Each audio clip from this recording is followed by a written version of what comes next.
of the conversation while I'm going to be painting on this canvas behind me. The subject today is attractive patterns. And that's a really broad subject. I saw a comment that I thought was a really good one. Let's talk about, who was it that said on a couple of videos prior, someone said, let's talk about music and art. And we probably can all relate to the overlap of those subjects. When I was a young warthog, no. When he was a young warthog. Thanks for getting my back on I got it. you back, man. I got you back. When I was just learning to draw as a child, I would always play music while I was drawing pictures, and my attention span was just hours. I would just do that for a long time. The music seemed like it played a very key role. So there is a mysterious connection with those things. They work together. Yeah. Around Brush Steve, we're still hanging out in the magical kingdom over here, chiming in from the netherworld, because as it turns out, the government's more stable over here. So it's the government apparently is a big dragon. Yeah, it's the dragon's in charge. It's very carnal looking. Yeah, it's very primal. Yeah, man, it's good to see everybody. Yeah, it's an interesting subject, like why. It's interesting because it's my job, my 9 to 5. Right, you don't get paid to deliver ugly to know products. when something looks good. That's my job. They tell me all the time. They say your job is quality. You need to know when it's good. You need to know when it's not good. If it's not good, it's your fault. If it's good, it's your credit, right? It's like, it's just an ambiguous target. And so I'm constantly asking myself, why am I attracted to certain things? What am I attracted? Because I need to be able to repeat it. I need to understand. Yeah, that's it. Yeah, it seems like a mostly intuitive process. But then when you're expected to deliver it on demand, you're like, oh, how does this work? You suddenly find yourself with questions that are difficult to find answers to. Well, you and I are both very intuitive about our craft.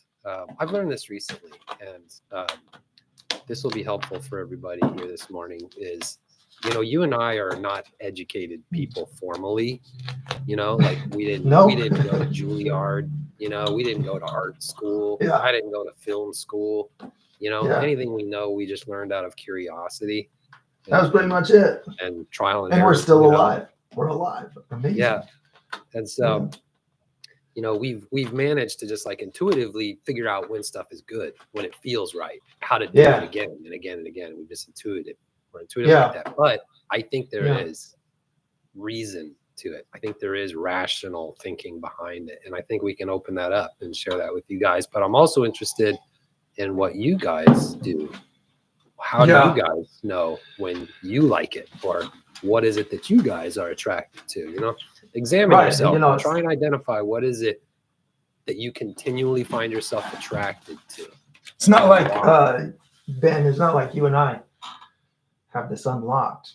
We're marveling at the mystery every day, just like the rest of us. But I just think that in a profession, you do find some, similar to the point I'm trying to make right now, is there's the pop song on the radio that has the exact same format as the million other hits before it, because people have discovered that that's a really reliable pattern that delivers results that people like. And we kind of hate that we like it, but we still like it.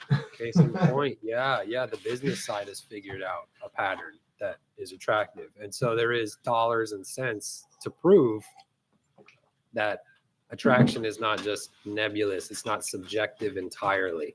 There is an objectively attractive thing. Yeah. Right. Joe's going to start painting something that he's going to try and make attractive. And I think so. I want to talk about, I think a subject to dabble in here is the golden ratio. I think that's something worth mentioning, although I'm not going to claim to understand why it exists, why it works. We just know that it exists in a lot of places and consistently delivers attractive results. So, we'll see that pop up. I'm going to paint a couple butterflies. And, I was a butterfly lover. I had a Audubon Society book that I got for Christmas one year. An American, wrong camera, my bad. Audubon Society, going way back. Look at you. Yeah. I had this book. It was a field guide to butterflies. And I had probably 100 different North American butterflies memorized. And I'd go out in the field and I just had this love, this hobby of going and searching for those. So this is a long-term interest of mine. I've had a lot of years to develop a familiarity with patterns in butterflies just because I love them. So it's something familiar I want to use to say, this is attractive, but why is this attractive? They bring up some good questions. Yeah, good. Well, shapes just want of to wings. say it's morning here, so I'm going to say good morning to Ariella from the Netherlands. Hey, good morning. Where you're at, but absolutely, that's cool. We're on that morning vibe over here. Yeah, maybe I'll wait on this. Y'all, everyone else, where you guys at? I forget. I think we got some AZ in here. We got some. Hang on. We got the news. We got some of our faithfuls here this morning. It's good to see you all. And Joe, there you go. There's our camera. That was my bad. My camera was turned off. I was turning it on. We got it back. You never know. You got to keep them guessing. Yeah, I always forget. Got to cut to black just to keep them on their toes. If you ever see a technical difficulty on set here, because I'm an artist trying to make it all work, a good troubleshooting question to ask me is, did you check the power button? It's that button, that on button. That's so many times, but there's just so many power buttons in this setup. I forget one. So Joe, did you peel just the outside of your paint tray? Did you peel the paint just off the outside, like a nice little white frame? Yeah, because I like to put the paint. This is a lid to, this has served to be the most practical, useful paint palette. It's the lid to a square-shaped storage container. And it has these little ridges, so the paint kind of stays in place. It has the reservoir around the edge, and then I mix in the middle. It's been the most helpful thing. Who would have thought? I love making a sophisticated use out of really simple, unexpected things, It's like the underdog effect. This lid never thought it would be a palette for famous paintings. Our RP is saying some artists utilize the peeled acrylic paints in their work. Oh, yeah. You know what? That'd be really cool if I could figure that out. If I could figure out a way to do that. I've thought of entering a recycled art contest or something, or show, recycled art show. Okay, here's something interesting. You know what? I'm just sketching out these butterfly wings. Here's a basic butterfly shape because I just want to have some fun putting some colors on, and I want a good template to kind of visually test what looks nice, So I'm just going to use what nature has already provided. This kind of looks like one of those big silk moths, doesn't it? So I can put any kind of design in there, and so there's a real specific pattern, and then here's a starting point for an attractive pattern. By the way, I love this brush. I like to talk about whenever I come across supplies that I really enjoy. I went to Hobby Lobby. Those of you that don't have that where you are, so I'm sorry, it's an irrelevant store name, but I went to a Hobby Lobby. It's are deficient of joy if you don't have a Hobby Lobby. Yeah. right. This brush, it was at a Hobby Lobby, and it says angle shader, and the brand on it is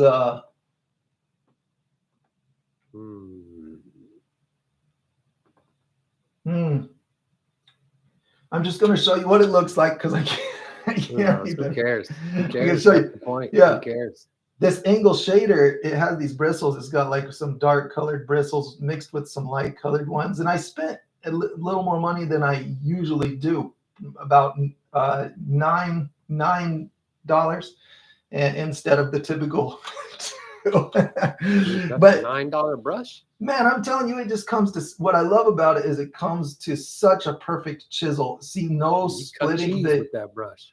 and they have good spring. I love bristles that have good spring to them, stay in a chiseled shape so that you can get real fine lines. And so, I just like to talk about that. Maybe I should do a little more research and ask Hobby Lobby exactly what this one is.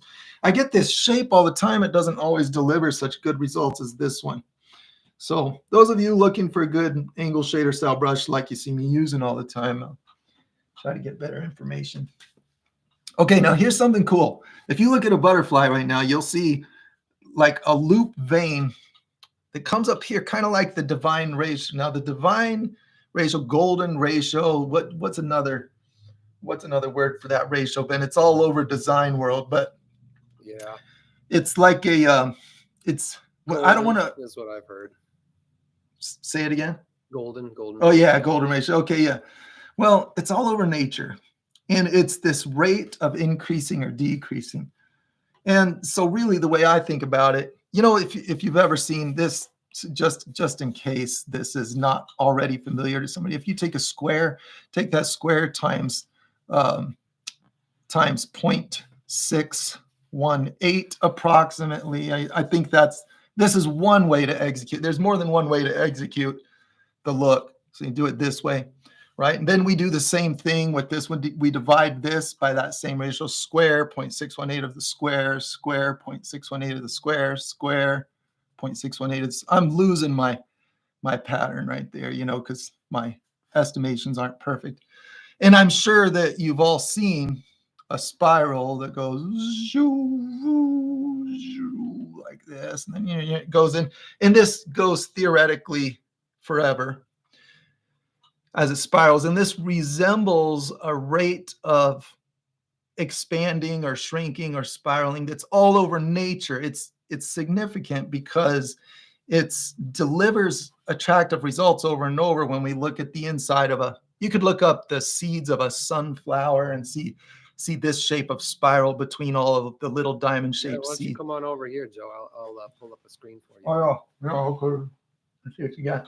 Yeah, so that's a common thing, and I don't claim to understand it, but yeah, there you go. Ben's got it. Yeah, so it's not just a random spiral; it's that rate of spiraling. It's not exact. I've really looked into it for a lot of time out of curiosity, and my personal conclusion is that people love to force it to line up exactly. It's not exact. It's just that it's really notably consistent. Hey, and there's my silk moth. Look, I'm getting ready to do a big old moth. Somebody else did the butterfly. Yeah. And so you see this ratio happening over and over, and we can see it manifest in the wings of a butterfly in multiple ways. We can even see it manifest in the ratios of our face, because it doesn't have to be in a spiral. You can just take that rate of changing size and say forehead compared to nose, or you can say this block of my face compared to this block. You can take different blocks and find it over and over again, which is what Ben's pulling up right now, analyzing those. I'm not going to make this video about exactly what those are, because it still is highly theoretical. It's too much. It's a lot, and there you start to surpass what's helpful. I think what's valuable is to know that it exists, so that when you do see it, you can associate it with something that works. You're like, hey, this is an attractive thing I'm looking at, and look, right there is that ratio. And that's where I find it helpful. It's a good tool for memory and for understanding how a pattern fits and where that pattern kind of is in the sweet spot.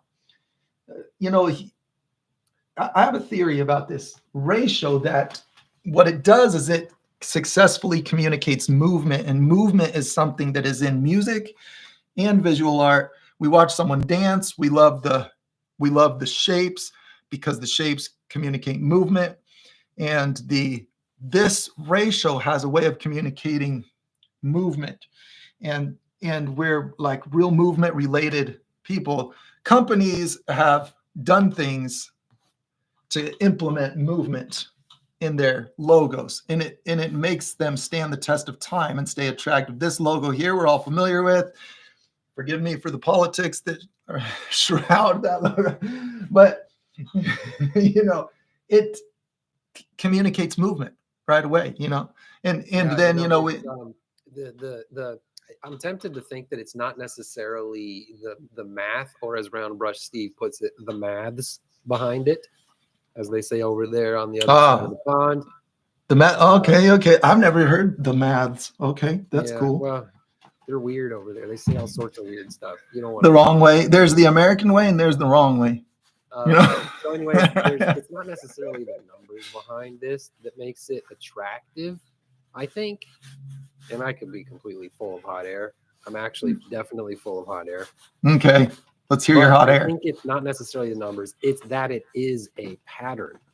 It's just that it is a pattern, because we survive when we recognize patterns and leverage them. That is life. Yeah. How we continue. And so to recognize a pattern in nature, to see a flower unfolding with a certain regularity, a certain predictability. I know, but there are ugly patterns. This is the question I have is, what about the ugly patterns? We have this distinct separation. I would argue that if it's ugly, it's not a pattern. All right. How about this? Get there later.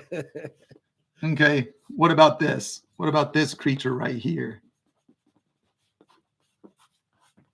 You know what I mean? Yeah. Like a deep sea angler, we use a lot of visual patterns, but we look at that and we're like, ugh, or let's say. Yeah, that's true. We can be attracted to chaos. We can be attracted to random or the lack of pattern too. That's true. Or look up, please don't do it, Ben, but if we looked up clusters of holes, that's a really disturbing set of imagery, but it's a pattern that triggers physical feeling. And you're like, ugh, it like grabs you in a bad way. So in my mind, I'm pulled into what is attracting me about this particular pattern. What is it? And I think that in a very vague way, I'm going to say divine ratio has balance in order to communicate motion that works, motion that is balanced motion in some way. I know that's ambiguous. Well, that's because I don't really understand. But I think in some way, just intuitively, I feel like perhaps it's communicating motion that is relatable and feels good to us because of its particular ratio. It's like a balanced motion, like if I were to draw a person, what's a good example? I could draw a person that is not balanced. When you do posture, it finds its way into human posturing as well. And so this is a whiteboard moment, Ben. This is a whiteboard moment. I want to communicate a thought. I'm not trying to teach you something right now. Just share my thoughts, okay? I'm not pretending to be the authority. It's just these are the things I ponder. If we have, when the whiteboard comes out, it feels pretty. It's faster. It's faster is what it is. Okay, we're gonna put a set of hips like this. Okay. Now, this is a person with a set of hips. This is an arm resting on those hips, okay? And then we're going to go like this, put the other arm down like this, resting here. And then we're going to put a head kind of turned this way. All right, we've got ourselves perhaps the start of, I don't know, maybe a runway model or something, And so now I've got to put legs in. So here's one option, okay? I want to put legs like this. Okay, we have a problem. We instantly see the imbalance of this situation.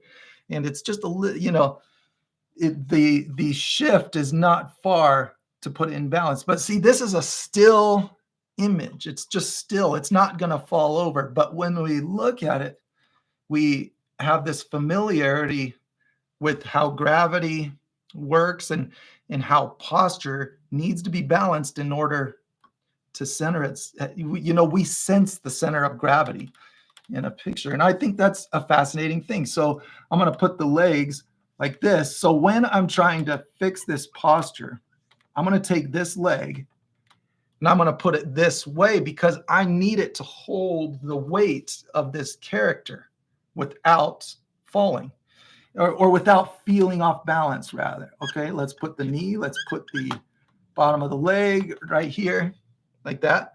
Okay, so now this person looks like perhaps they could balance all this. Well, I would say, you tell me, Ben, if this person here, if this is their one leg, if this is the person's one leg and we put the other one up in the air, is this person in motion or is this person standing still on one foot? What do you think? I'm less interested in that because I'm hung up on this notion of balance being attractive. Okay. All right, cool. Because that is compelling. Again, right. Okay, good. Again, I think what motivates us as humans, what we are attracted to, we are life-seeking creatures. We want to be alive. Right. So life exists in balance, right? No balance, no life. Right. Yeah. Things. No life. Yeah. When things are off balance, they start to self-destruct, right? Kind of like you get a death wobble on a skateboard. Things that are not balanced do not continue. Yeah. Right? So balance is attractive because it communicates the opportunity to persist as a being, like at a philosophical level. And so I think we're deeply attracted to balance. We love people that are balanced. Oh my goodness. Imagine having a best friend that's got their act together, that's balanced, right? They're emotionally secure. They're financially secure. They're fit, right? They're emotionally intuitive. These are like balanced. Yeah, right. Attracted to balance. Yeah. And so I hate it. It's annoying. On that note, I don't think that it's just one thing that makes something attractive, not just balance, not just patterns. Yeah. It's when multiple things are present in an intersection, when you have balance intersecting with pattern. And we may unearth other things that intersect and make things attractive. It's multifaceted, I'm sure, but it's important to pontificate about this, to think about this. I think so. If you're going to create it, you're going to need to know how it happened. Yeah. Yeah, right. Well, so I forget what I was going to say, so I'm just going to forget about it for a moment. It'll come back to me while I paint this. About it and paint a butterfly. Well, here's what I'm going to do. So here's a color. So I think that this concept of finding a quote unquote golden ratio, I think that it transfers into color as well. This is the way I interpret it as it stands now, not telling you how it works. I was putting this up here. I put that squiggly line a minute ago because when we look at this, I intuitively implement a golden ratio here. Yeah, I was going to say, I like that line, Joe. Thanks. I appreciate that. Now, I could do another line that I don't like that has an unattractive pattern, which I won't waste time, but there's an intuitive flow where it's like, oh yeah, I'm going to make a little wisp and it's good, and there's an intuitive sense of capturing motion and feel. Well, and then, it just like formed that golden ratio without even thinking. Okay, we don't look at this and think that this side of the line is stable while this side of the line is like basing its movement off of this stable end. This to me intuitively, I keep using that word because when we don't have exact definitions, we rely on intuition to kind of lead us, So I feel like this lightweight, tinier waves is wisping around while this is the more stable end of, let's call it a whip. This is the stable end of a whip. And, if this is in motion, this becomes the starting point from that the other things are based on. The movement stems from one thing, flows to another And so it has a pattern that communicates that. That's how motion works. But if I make them equal, it becomes static. I guess that's what I'm getting at, is that this here is a science class, and it's boring, and it's mathematical, and it's still, it doesn't move, because it's equal. Right? Yeah. You get what I'm saying? So a sense of motion comes out of the ratio itself. The ratio gives a sense of motion based on influence. This is theory. This is my theory. Tell me your thoughts. Share with me your thoughts. Well, so with color, I think that it's also about predictability and it making sense. That's the thing. It needs to make sense to us. We need trying to distill a world that we don't understand, that nobody can really show us anything about because they don't understand it either. It's just like, I don't know, here it is, figure it out, So yeah. If it ever makes sense to us, it's very attractive. And so a little line that's going to abide by a certain pattern gives us a sense of comfort that we know where that's going. We know how that's going to proceed. And that makes sense to us. That's attractive to us. Yeah. Uncertainty is deeply unattractive. Unfortunately these days, I'm also a financial markets guy, and uncertainty is let's not talk about that. Unattractive. And a little squiggly line where you feel like you can intuit where it's going next because of the pattern it's abiding by. Yeah. That's very attractive. I see. Yeah. Okay. When there's uncertainty in markets and financial markets, people run. They hate it. Humans hate uncertainty. Right. It's the worst. But Ben, you're going to hate me for saying this, but please, you never get to second base with your foot on first. It takes an imbalance to get there. Yeah. Well, that's an interesting point. I don't hate you for saying that, but it does make me feel just because it's cliche, just because it's been said. So gosh, man, okay, there's a lot to say. There's a reason Joe put me on this thing, because I like to talk, you guys. And, get some noise. I needed some noise too on any of this if you find it stimulating to the brain, but balance is attractive. Yes, balance is attractive. Predictability is attractive. Certainty is attractive. Yeah. However, still waters are boring, right? Comfort, calm, complete balance, complete tranquility, no conflict, no rub, no friction. It's boring. That's something we aspire to, but if we have it, we quickly tire of it. It's not. I think it's worth mentioning. It's also not ugly. It's just neutral. It's just total neutrality. Exactly. It's just nothing, And so imbalance, I completely agree with you. You don't get the second with both feet on first.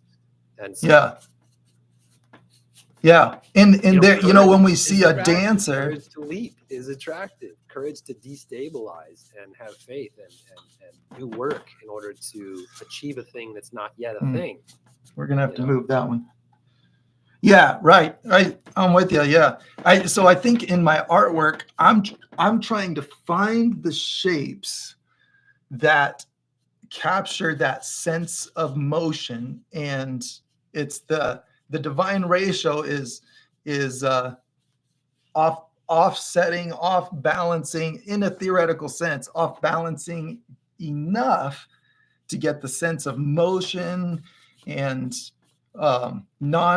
non-stillness to something, where if we just automatically just kind of divide up blocks like that spiral, that spiral all by itself looks like a diagram, and it's kind of has that stagnant feel to it.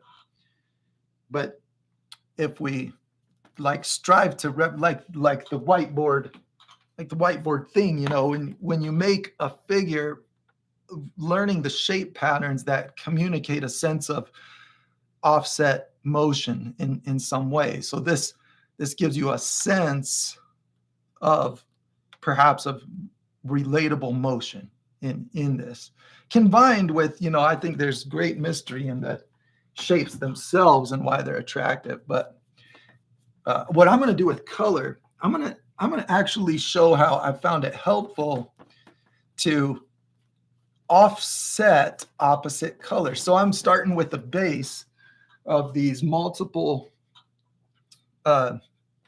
colors, kind of almost a CMYK setup. I didn't do that on purpose, but we kind of went there. So what I'm going to do is use opposite colors to get some high contrast, but I'm not going to only use opposite colors. I'm going to offset it a little, make it not completely off. I'm struggling, brother. Excuse me.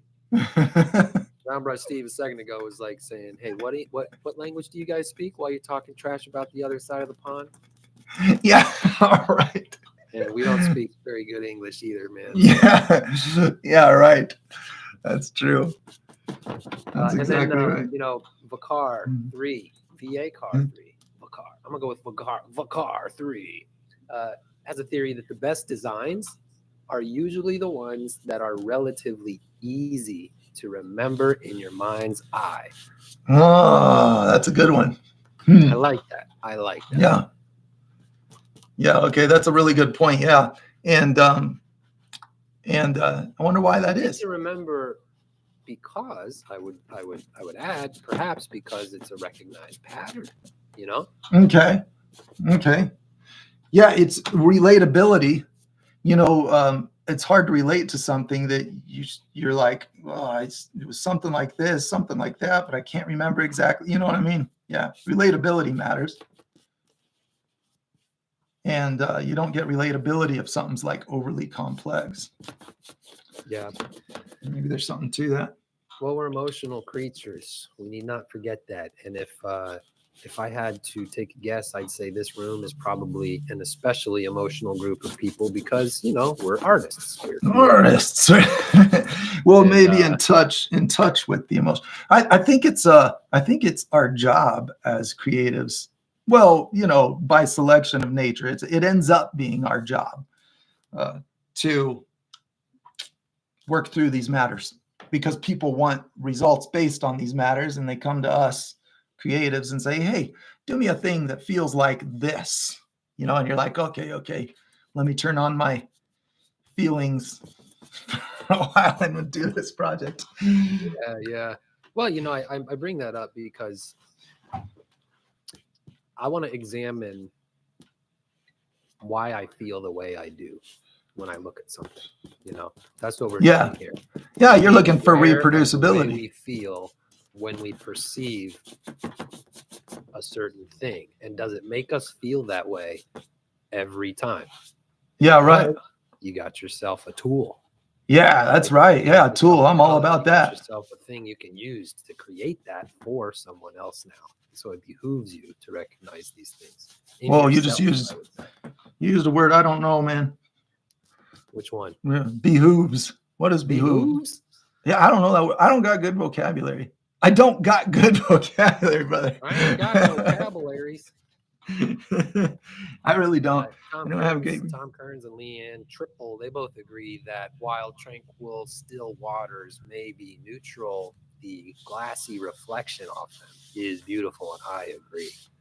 Oh, that's a good point. But I would add to that it's not static. It's not that static effect because there are ripples in perspective, bending and distorting shapes in order to perceive that reflection. You have to imitate the constant bending and distorting of the images. What appears to be still and tranquil is in fact churning. Yeah, and perspective, that's right. Perspective itself has so much shape. What's the shape variation? It has so much of this. Perspective itself has so much of this moving, bending effect to it. It's just getting Dude, perspective ironed that out. shape you drew, that squiggly line, the golden ratio, Yeah, right? yeah. Talk about music and art. That's It's what a wave. that shit is. Yeah, that's it, man. Yeah. Do you like to listen to a certain kind of music while you're working, Ben? I do. Not a certain kind, but I definitely love listening to music while I make stuff. It's usually the first step, in fact. Actually, I train everybody that works for me to put the music in place first. Dial in the music, because that's where your emotion comes from, you know? Yeah. And like you're saying, dial in the music. You're not saying for their personal work environment. You're saying for dial in the music on the product. On the product, but that's because it's so motivating. It's so okay. It gives you so much direction, you know. Okay, I got you. Yeah, but anyways, that little squiggly line, that sounds like music. Yeah, that is the shape of a settling wave over time. That is churning waters returning to calm, right? That's a pattern. If you look at that squiggle, it's like a big wave, and then it settles, and then it settles, and then it settles, right? Yeah. So it's not just a random squiggle. Like that pattern represents these very fundamental things in our brains that click and make sense and give us a okay, I gotcha. Certainty. Okay, now here is my theory on these colors. The reason I chose this one is there's a method to it. So if it ends up ugly, then you can say your method doesn't work. That's fair game. But here is my thinking. I'm following, I'm just by instinct following the vein patterns, just wherever I want to go, just kind of clinging to the edges of lines, trying to make it symmetrical as I work through this. But the reason I chose this color is because it is somewhat of an opposite to magenta, but it's not just opposite. So with color, you have saturation, you have value, which is how dark, how light it is, and then you have hue. So in hue, if it were green, it'd be opposite. So I went to a kind of turquoise blue that is like the next one over on the rainbow. So if you're thinking about opposites, I think if I went direct opposite, just green, it doesn't have in color balance. To me, it doesn't have that, what do you call it, that attraction to it, because it's like it's the symmetrical opposite, but if I offset it, I feel like in some way, it's hard for me to explain, but I feel like in some way I'm again using the concept of the divine ratio. It's the offset. So the divine ratio is almost a 1/2. When you split it up, it's this, this wave, then this wave is almost half of this one, but not quite. It's a little more than half. It's the offset half. And there's something about that continuation. It has a look to it that kind of feels motion-like. And regardless of the motion-like feel, I offset this color. Okay, then I made sure that one of these is going to serve as the bright saturated color. So this one has brightness, this one does not. This one has saturation, this one does not. This one is on this side of the spectrum. This one is on the opposite, almost, right? You get what I'm saying? So I'm making these colors not compete with each other in order to make a color scheme that will hopefully be attractive. This is my reasoning. So I'm going to do this, and then I'm going to add some other elements into it. But let me continue this pattern. We're going to do that vein like this. So blue. All right, nice. I very intentionally made this blue to be less saturated. See, I added the black, I added the white, I added a gray to this, and then made sure that it was either darker or lighter than this. So basically, each color has qualities that the other does not, so that they don't steal each other's. I think this is a basic concept in design, is not making things compete for attention, making them complement each other in the sense that one doesn't have what the other does. They cause the other to show because they have their unique contribution to the design, right? Okay, so we're gonna put Contrast, one. in a word. That's it. Yeah, that's contrast. Yeah. However, I didn't do contrast and nothing else because you can make exact opposites tend to not have that nice look to them. So if I were to do this with a green that's equal, it would be like this. It would be like if I were to take this color here, and we just need a green. So that's like a turquoise green. We're going to add a bunch of yellow to it. And now it's intense. Okay, if I take this intense green and I'm just going to put it over here on the wing, that green to me it's not going to be a hit. It's not like people aren't going to look at this design and be like, oh, nice balance of colors, because it's like, is it green? Is it magenta? It's both. It's both awesome things. In fact, let's just put the whole rainbow in full intensity, and then we've got a rainbow. And nobody really buys pictures of rainbows to hang on their wall. You know what I mean? Like it's you can't just put everything side by side and have it all look good in its glory. You have to have the star of the show. You have to have the backup. You have to have the dance crew. You know what I mean? It's all about setting up the accompaniment for the main attraction. That's the concept that I'm suggesting exists in color. You know, I'm thinking there's a recipe here that we could devise, or that we could take. We need to get this out of the abstract. We need to make this useful. I think we can cook this down to a recipe. Let's do it. How are we going to do it? So far, what I want to put in my attraction cake, right? I'm gonna bake a cake. Right? Okay. Bake a cake, and that cake is called attraction. Yeah. I want to see movement, right? If it's a painting, if it's a relationship, if it's a planet, I want to see movement. That's attractive. Okay. Is it going somewhere? Is it doing something, or is it dead? If it's dead, not attractive. All right. That's good.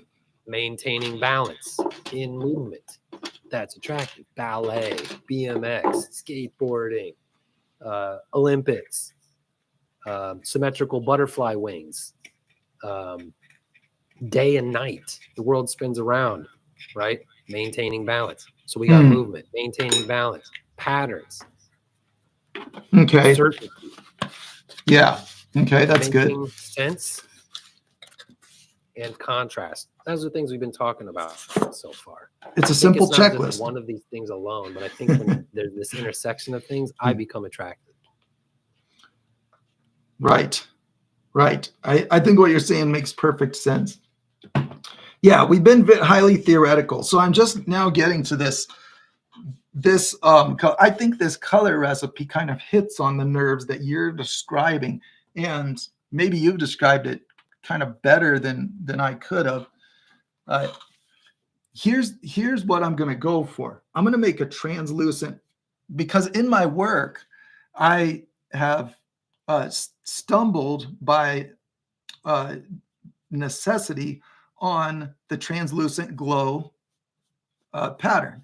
And that is when we shift toward a yellow and the spectrum, as we get lighter, it's a translucent glow pattern. So I'm shifting this magenta to the red, to the orange, to the yellow. So I went to an orange, and I'm brightening it as it goes, making sure that I also keep the intensity. I don't want to lose intensity to capture the translucent glow. So I do this. Okay, now I've got one set of colors forming a translucent glow gradient. Now, the opposite of, we know the opposite of a color. So let me suggest that there's an opposite of a gradient. And this is getting into, it maybe sounds complex at first, but I think if you're familiar with stuff I've talked about for a long time, then you'll know where I'm going with it. That would be a reflection gradient. A reflection gradient is the opposite of a translucent glow gradient. And I'm going to put both of them side by side on my design in order to try to accomplish an attractive color composition. So here I've implemented my translucent glow gradient. And I'm going to darken my magenta just a touch. You can see the white backboard kind of showing through it. So we'll take that down a notch. But my reflection gradient, think about it. Translucent glow gradient represents light passing through something getting filtered. Color removed creates a gradient that is passing through and getting color removed from it. And it's this particular look of increasing saturation down to a single color, where a reflection gradient is doing the opposite thing. It's not passing through, it's bouncing off of. Simultaneously, it's not getting narrowed down to a hue, it's increasing in its number of colors, becoming a neutral as it gets color added to it. The exact opposite gradient. And it just so happens that if we take a translucent glow gradient and put it next to a reflection gradient, it's pretty awesome.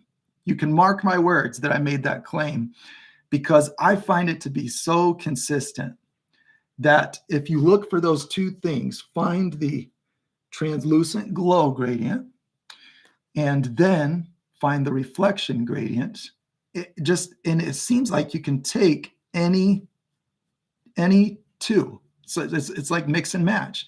They tend to look really great together. And I think that's a super cool thing, because what one has, the other ends up not having. It kind of strikes that balance, because the reflection gradient is getting less saturated, so it doesn't interfere with the bright saturation of the translucent glow gradient. And the translucent glow gradient is not interfering because it has the saturated colors, not the gray colors. And then if you simultaneously make them moving toward opposite colors, I think you're just adding to the contrast. But I would say that that's just like diversity in preference. There's a lot of different things that maybe look cool and work well. Okay, so here's what I'm going to do. I've got my blue. I'm going to suggest is my this is going to be like my reflection gradient. Okay, so here I'm going to make another gradient. It can get darker, it can get lighter, but we're not going to increase in intensity as it goes from dark to light. So if I go lighter, I need to, here, let's do it. Let's go down here. Let's make a lighter color. Actually, let's go darker. That is the darker of the two colors, so let's keep it that way. So let's go a darker blue. Okay, and we're going to make sure we add the black. Okay, then when we brighten, we'll make sure that we brighten toward a grayer color. And I just want you to see how this color has a nice vibe to it. Okay, you're allowed to disagree though. I might be off. Okay, the gradient of going to the lighter, less saturated is not in place yet. Give me a minute to put that in place. Okay, we're going to go like this. Going to put the darker on. It's just so that I have room to go in here now, like this. Okay, we're going to make a gradient to a different color, and guess what? To imitate reflection, we're going to make it more purple. So let's go like this. A reflection gradient. It's going to get less saturated. See how I'm getting lighter and grayer at the same time? Okay, now we're going to go here, and let's put this color right in here, like this. Let's kind of put it right there. We're going to make a gradient like this. Okay. Do I still got you online there, Ben? Yeah, I'm chewing on something. Yeah, okay, that's good. We got some quietness. Okay, so I've got two kinds of gradients. Now, if you watch my videos on painting water, then you'll see me use these kinds of gradients over and over, so that it's not like this. I want to give you further reference so that you're not wondering where in the world I'm. This might feel like left field as I'm talking through this. Okay, so I like those colors. It's not that they can't be fine-tuned, but I've got colors that I find attractive with this by implementing that method. And where this occurs, where I love it, is on there's a water lily that kind of has this vibe to it. Okay, so now I'm just going to throw in a few little dabs of some extra color. Finish this one off, move to the next butterfly. We'll do a little body in there. There we go. orange there's body. another principle of attraction I think that is important to talk about, and that's Okay, what's that? That's about what makes things instantly unattractive, and Ooh. that is one thing is when they're slightly off. Ooh, that's a good Slightly one. I off like is that. unattractive. Yeah, that's that. What did you have that word? Cause something like a twilight. What was that word you The came up with? uncanny valley. Yeah, the uncanny. I like the uncanny valley. Terrifying, man. Yeah. And Yeah, it also right. applies like to like if your colors are slightly off, right? Like imagine you're like, all right, Yeah. I'm gonna look sharp today. I'm gonna look real sharp. I'm gonna put together an Okay. outfit. All right. I'm gonna have a red shirt and I'm gonna have like orange pants or like floral colored pants. How about like a peach colored shirt and red pants? Right, Clashy. right. Clashy, slightly off, just slightly off. Just something about it is so up. attractive. Yeah. Right? If it Yeah, was right. all red, right? Or if it was like red and pink or red and white or, red Yeah. and purple, right? Red and anything that belong with red. But if it's just Yeah. slightly out of that red family, Yeah. right? So there's something about being slightly off. AI, it makes faces, but it makes them slightly off. It's very unattractive. Right. You know? Right. Pattern I hear is what you're off, saying. right? Harmony. Think about harmony in music. We were talking about music. What about like a third or a fifth? It's just slightly out of tune, Yeah, right. Oh, yeah. Making Sound beats, makes like, it obvious. It just Yeah. rubs. It's Yeah, you're like, what is that? Yeah. Yeah, we don't like slightly that. off is to be Yeah, avoided dissonance. at all costs, Dissonance. I would say. Yeah. Yeah, right. You're talking about Like dissonance. slightly Yeah. imbalanced, right? You're on a balance beam and you're like doing a backflip on a balance beam, where some Olympian is, and you're like, oh wow, how beautiful. If they're slightly off, they whack their dome on the thing and bleed all over the place. Yeah. Yeah, right. And dance. Dance when somebody is like almost a great dancer, but not quite. You know what I mean? They've got all the right moves, but their execution is subpar. And so it kind of hurts. There's a hurt that happens because the almost takes you almost there. And it kind of hurts to be almost there. Yeah. Well, right? John Kennedy, he's out here talking about, he always has trouble. His colors, they always seem slightly off, like that's okay. Slightly off. And think about if you're trying to create like a natural image, a scene, like you have light sources that are hitting objects, and then those objects would reflect appropriate colors. They would take on certain colors, and those colors would belong to each other, belong in the same family, because they're all in the same realm together. They belong. They're not off. They're together. Yeah. If one of these colors or these tones or something is just slightly off, it's like, that doesn't belong. That looks horrible. What is that, right? It jumps out. It's disturbing. Slightly off, Yeah. Well said. It's true. Yeah.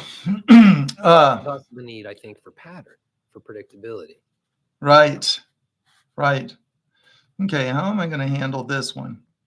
Like what you're doing right now, this rule of shifting hues, I think you've called it in the past, Yeah, I've used I have called it that in the butterfly. All the colors of that butterfly, they exist in the same light spectrum. That's right. Yeah. Right? That could be the colors of a candle flame. Yeah. Yeah, right.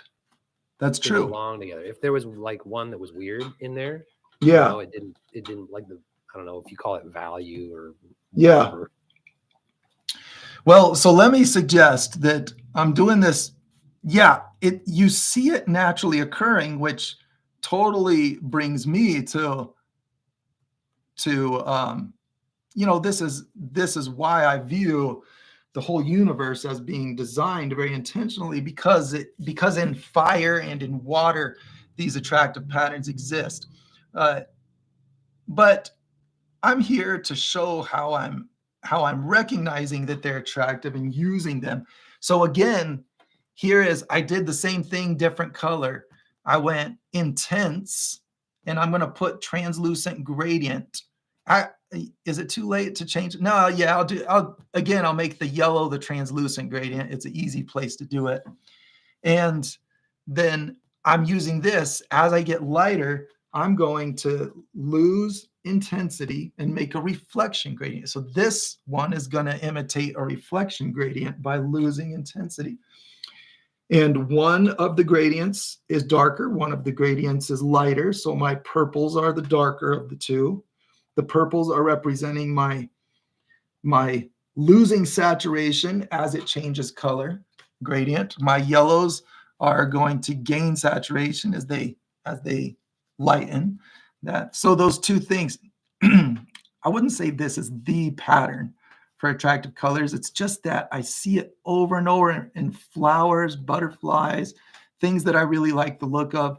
So it's taken me a long time to identify that, okay, this is the pattern I keep seeing over and over. That's actually taken me quite a while to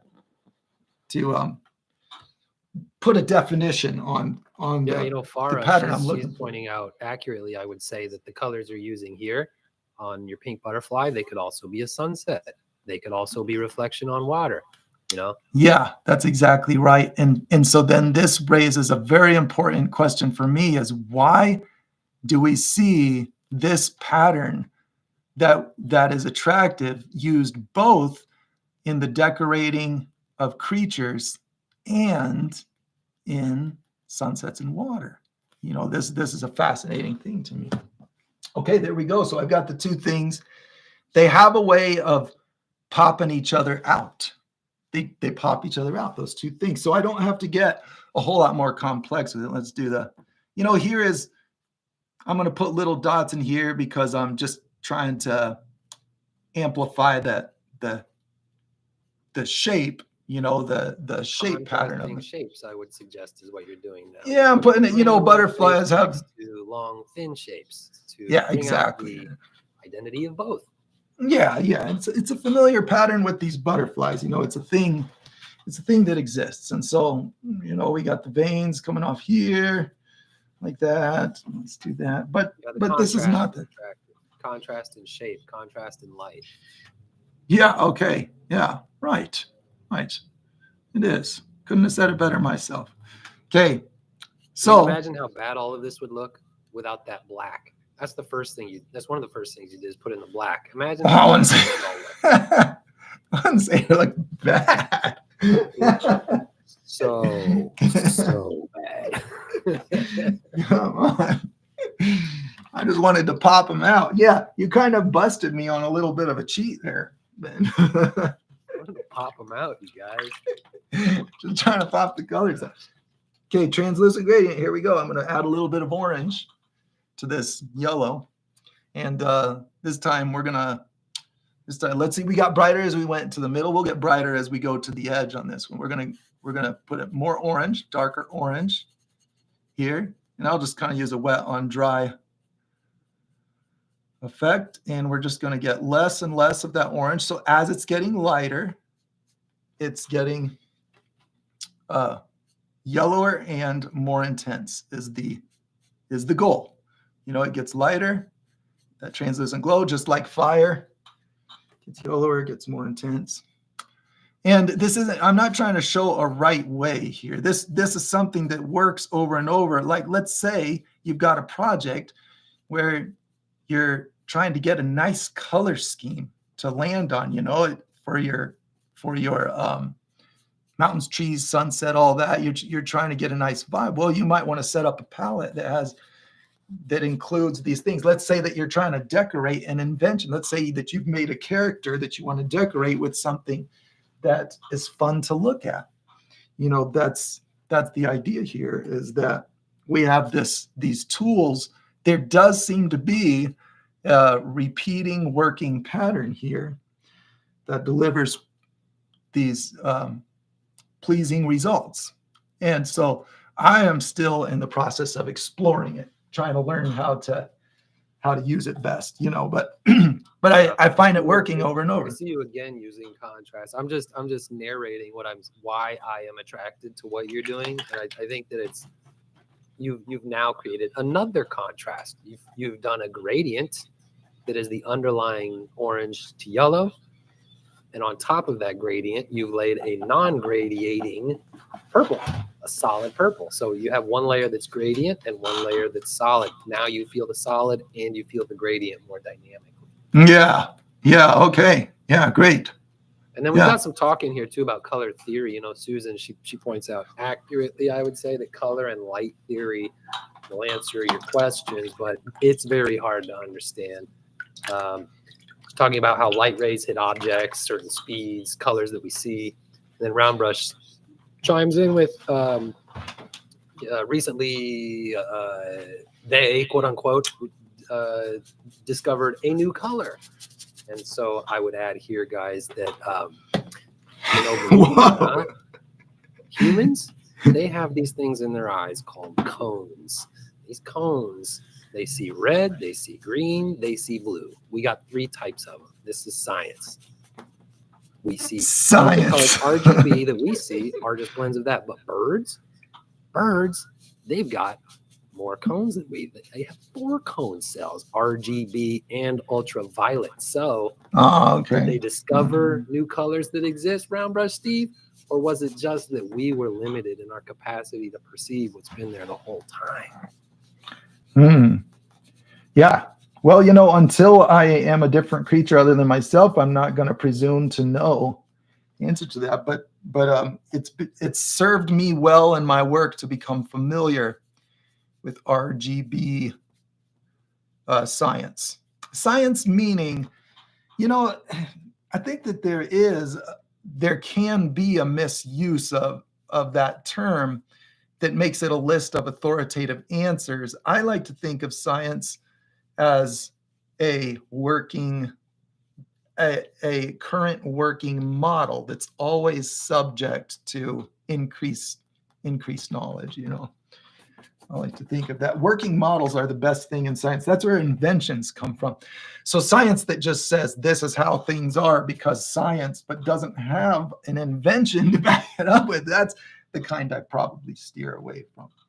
And I think what you're saying about RGB is the reason I use very the word science is the same context we're talking here. Is it repeatable? Is it verifiable? Is it a pattern?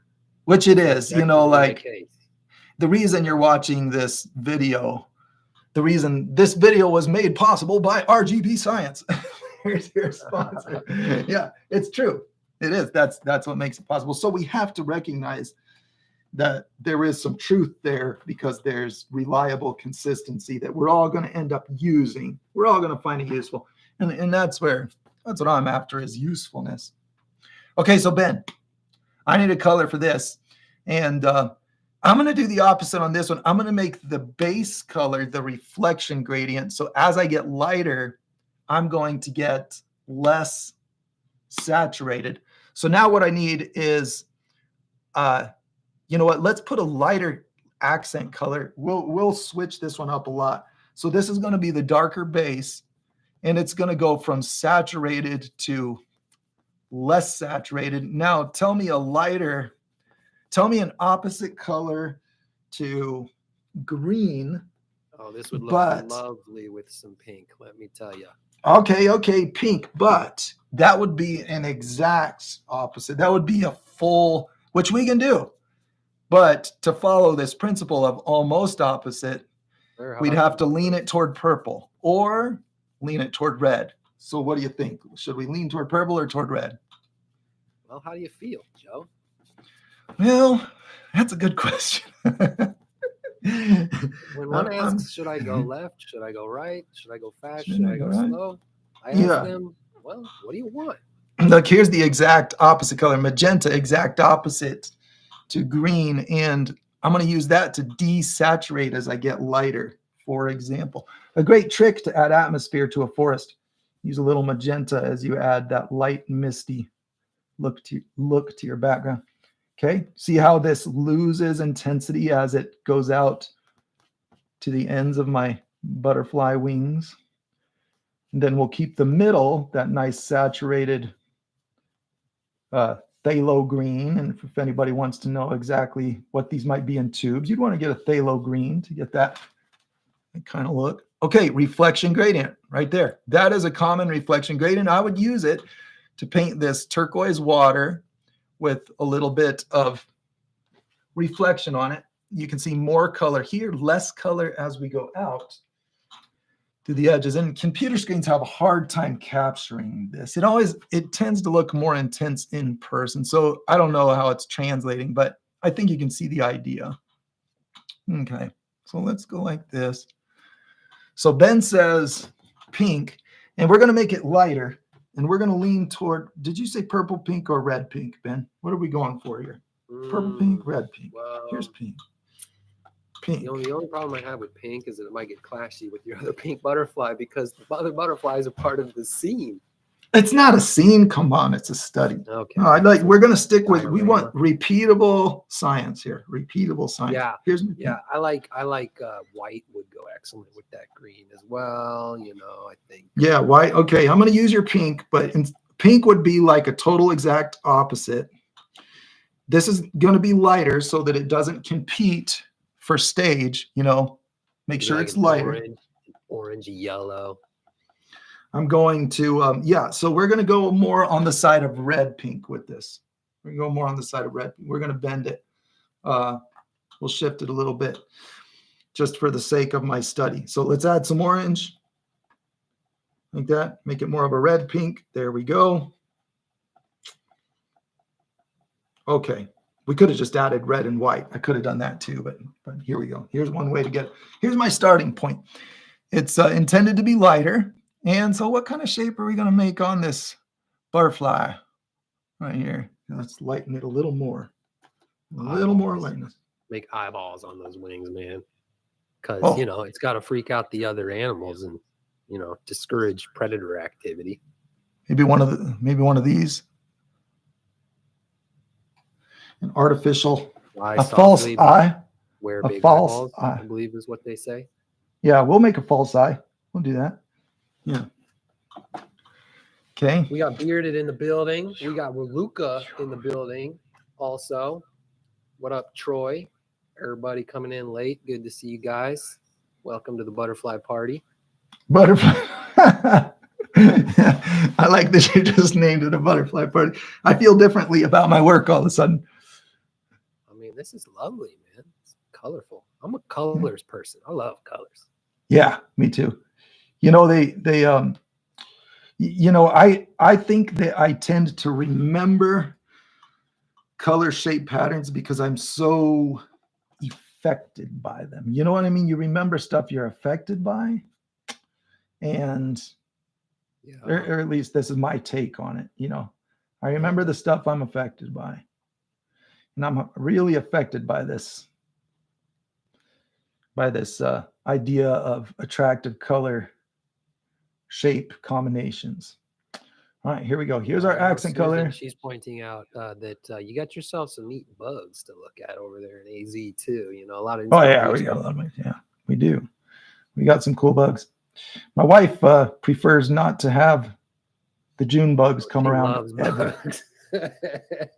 Yeah, dude. There's a certain bug that we close the doors and windows when the time of year comes around. Okay, there's our lighter pink color. Now we're tiptoeing on the edge of conflict here because we're looking similar in lightness and similar in saturation. I need to I put this out on the part of the gradient where we have pretty equal saturation. So you can see on this one right now, it's not really a hit. So I'm using that same theory to tune this. I'm gonna put the edge of this gradient right here. I'm gonna go more so you're in the slightly off zone here. That's it. We're in the slightly off. Accurately, your saturation levels are just ever so similar. Your that's it. Yeah. Just enough similar to where there's not enough contrast. There's some. That's it. Yeah. There's not that much. It's just off. Just yeah. And well, it's not a good. Let's talk about why my work doesn't look good. It's valuable, So what I want to do here, my original intent. You need to put your paintbrush down. I'm telling you. Yeah, I am Mural Joe, and everything I do is amazing instantly. All right, let's intensify this pink. I'm just using full on red, white, and I'm going to take the turquoise. You know, the problem is it hit the turquoise and mixed. So I've got a problem with mixing. So we're going to see if we can really lay this on to get intensity. And then we're going to, here, as a matter of fact, let's let that dry for a bit while we address the turquoise. So let's take the turquoise down a notch and darker a notch so it's not competing. So we go here, get our turquoise color, and let's mix some of this purple with it. There we go. There we go. Put some of this Joe, in. a thing we used to do as brothers, you know, we all, when we were kids, we used to run around a lot and just chase our curiosity throughout the world. And we would cover a lot of ground sometimes. And so we needed to be able to communicate from a distance. And so all of us learned how to whistle super loud. We can all whistle really, really loud because we had like names for each other. We'd call out and say things with certain whistles. You know, it was a little language we developed. Yeah. Because we could whistle so loud. I remember that. We did this little experiment too, where two of us would stand next to each other. And I encourage you all out to do all that. I encourage you to do this. Find Yeah. yourself another person that can whistle really loud, or get two people. Yeah. As loud as you possibly can, and try and whistle the exact same note as loud as you can. Right next to each other. You're going to fail. I tell you this because you will feel your earbuds protest violently with the sound you're hearing. It is the most coarse, annoying, rough. Yeah. Yeah. It creates dissonant, like secondary harmonics. Exactly. A new problem is born where it's just like yeah. There's the second sound in the mix. So there's not enough contrast there for it to be harmony. You know what else does that, Ben? And it's failing to be unison. Yeah. So it's neither. And so it's just gross to our It's just gross. That's bad. Okay. Alarm systems, if you've ever struggled to turn off an alarm that wasn't supposed to be going, you know, they imitate that same thing. And they've got like two close together frequencies that are, and it is not. Foghorns on boats. I live on this bay out here in Long Beach, and the foghorns out on these ships, you'll hear them. They do one note that's like boom. They do another note that's just slightly lower, boom. And they play them together, and it's just like, you know? Yeah. Terrible. Okay, so you notice it. I want to take a minute to explain what I'm working on here, so that it's not just me poking at this thing till it looks better. I'm using a method. I'm darkening my colors. I'm trying to make this base color be my reflection gradient, but when I put my accent on, I wanted my accent to be the lighter color, and it wasn't lighter enough. So now I'm trying to darken my base color. So I'm going with a less colorful turquoise, and I'm going to make sure that the gradient all around loses saturation as it approaches the edges of this. So that purple mixed with this color does a good job of that. So the whole thing's darker, but the idea is it's a gradient next to a gradient. I'm trying to create two opposite gradients because I love the way it looks. It delivers some real stellar results every time I do it, at least in my opinion. It's just something that I like, that I thought worth sharing. So here we have our lighter grayer green on the edges, looking very gray. And then we have our darker green. And now these lighter colors are starting to show up toward the middle. Now they're starting to have a stage to shine on, because the attention isn't being robbed by another gradient doing the exact same thing. All right. Okay. It's got to be less saturated as it gets lighter. That's my reflection gradient. Okay. Now, there we go. So this one, I'm going to gain intensity on now. Now I've got this. Let's go even lighter. Let's do a bright orange, translucent gradient coming up. We're going to do translucent gradient. Here I just put orange on my tray when I already had orange on my tray. You don't want that. They go over here. Okay, here we go. And we're going to go like this. We're going to put white. I'm going to do a quick time check here too. 9:50, Mike. Does it say 9:50? Let's make sure. Yeah, okay. We got 10 minutes, folks. 10 minutes, then we're going to wrap it up. So what I'm going to do is mix enough white that this brightens, and I want to do my translucent gradient. So I have reflection gradient happening on the green base.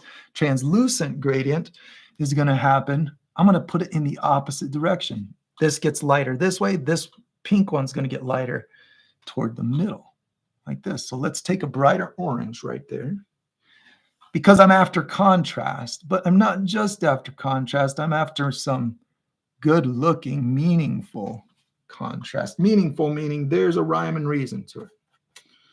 There's a reason to it.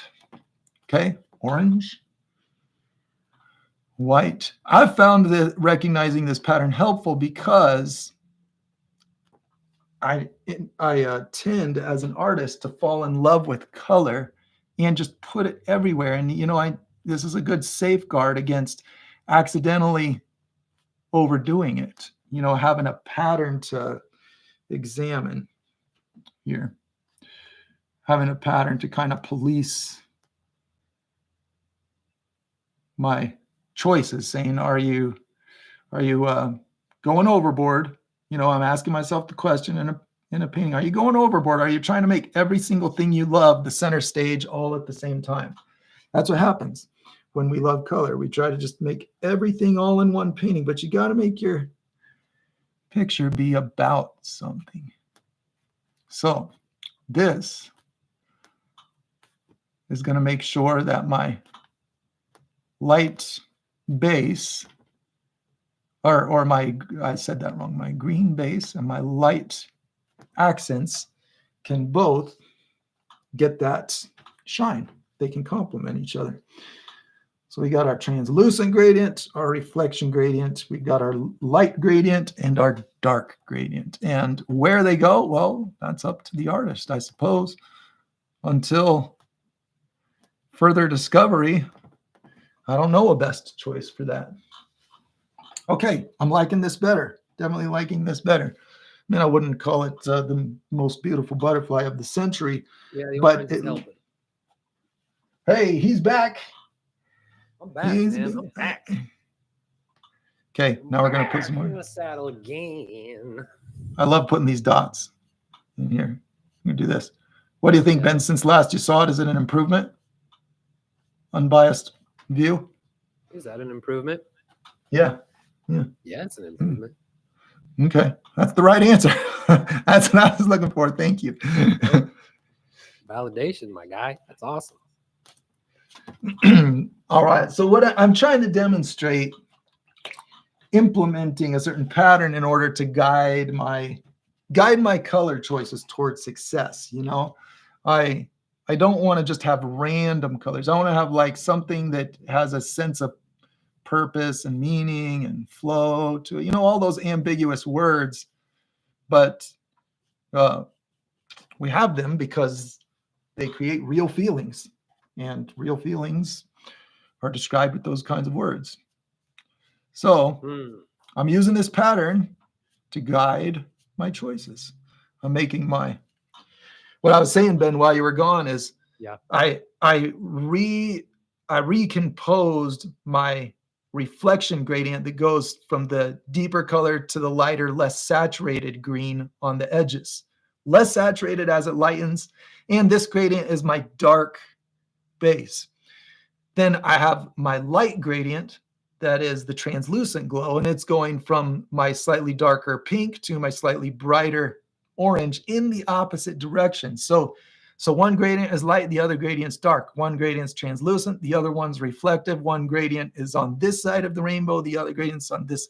So we have 3 levels of contrast, three Yeah. layers of Yeah, that makes contrast. sense. You know, like if someone was to ask me, how do I paint something attractive? How do I take an attractive photo? How do I film something attractive? That's more my medium, right? Okay. Capture. Yeah. But, I think that it's not one thing, you know. And again, we're just exemplifying here. Everything that you're adjusting to do this is all repeatable. You know, Totally. you're doing Yeah, that's what I exactly want. we've been talking about. You're accentuating contrast.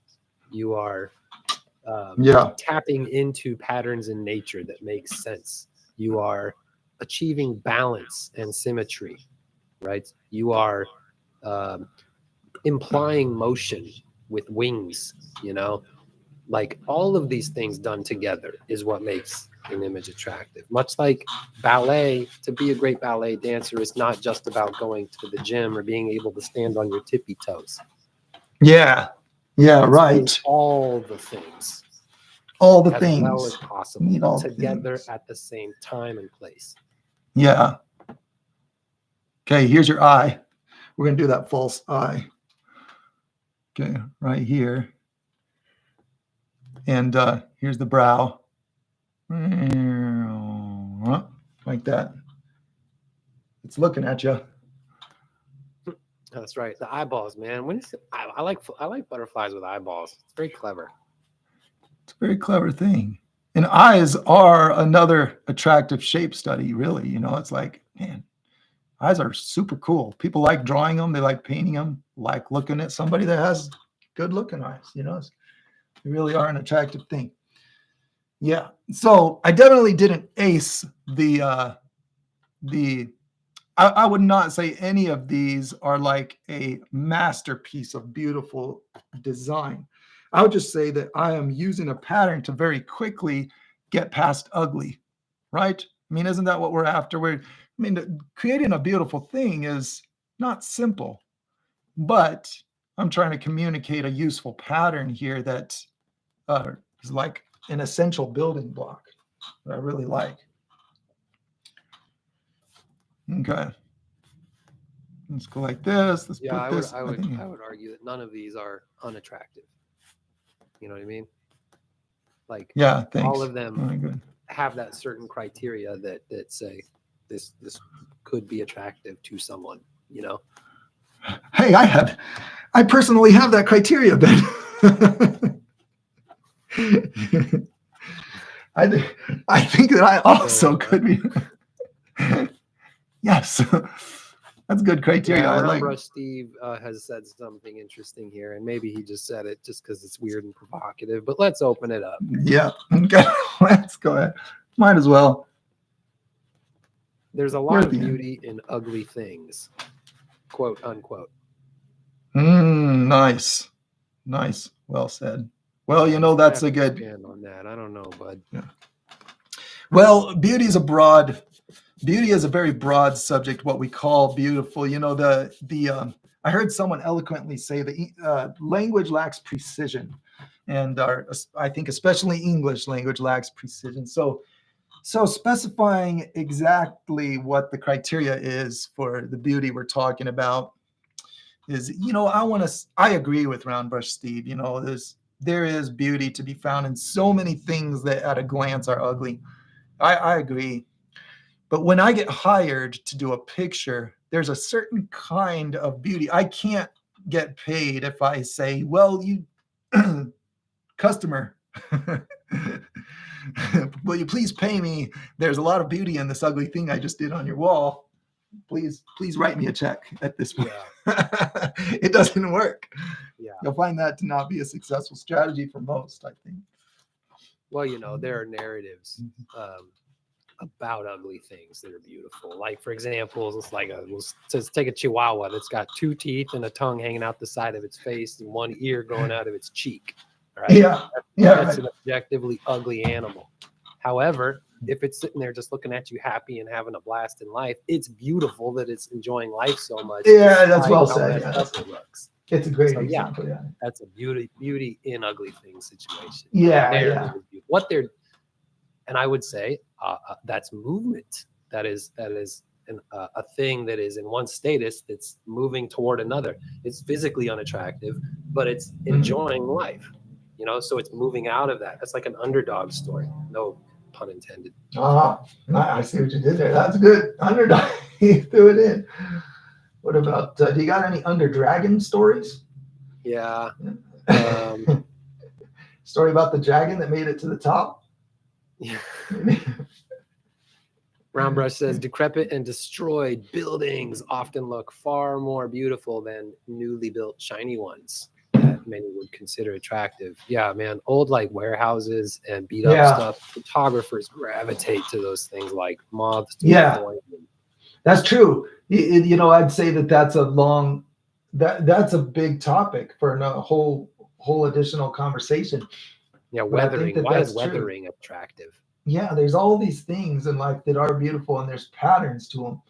So what I've showed is not by a long shot encompassing why things are beautiful. It's recognizing that there's a reason that we see attraction, in finding those patterns is really helpful. So here's one pattern that I've used over and over because it's real helpful in my work. When I recognize a landscape, it's already naturally occurring. I got this flowing water, I've got a reflection gradient, I've got this transition. I'm like, man, I like the way that looks. Then I intentionally enhance it to make my picture really pop out to the viewer. Yeah. And it tends to get good reaction. Yeah. Yeah. John Kennedy, he likes that black background trick. He's going to try that today. Yeah. Black. Who said you shouldn't use black? I use it in every single painting. Black is back, brother. Man, it's good. It's a good color. And Leanne reminds us that beauty is in the eye of the beholder. So that is true. I'd say that's along with Brown Brush Steve's point. Yeah. Beauty as a broad subject. I agree with that. Raymond, it's been good to have you, man. Thank you. I feel that I've learned a lot today too, man. So thanks for saying that. Raymond's learned some things today. Sweet. Yeah. Thanks everybody for tuning in. I had a great time even. This is one of those videos I'm going to watch back in some time later. It'll just be like this. What was I talking about? You know, because it's such a constantly developing. We thought we had understanding. Thought we had it unlocked. So I just wanted to say right now, this is such a wide open. I feel like there's so much room for exploration if you're looking for a field to be a researcher. And this is a good one, man, because answers are sparse. You're his new Saturday morning necessity. Hey, thanks, man. Appreciate that. Sweet. Yeah, we gotta go, man. I gotta hit the road. We got weekend plans. This was really fun hanging out. All right, you guys. Well, go find things beautiful and ask yourself why, and then share it with people. That's a life well lived. It's good to see you this morning. Yeah, good seeing everybody. Likewise. Yeah. Thanks, Ben. Thanks for keeping an eye on that chat while we're all right doing our thing. We'll catch y'all later.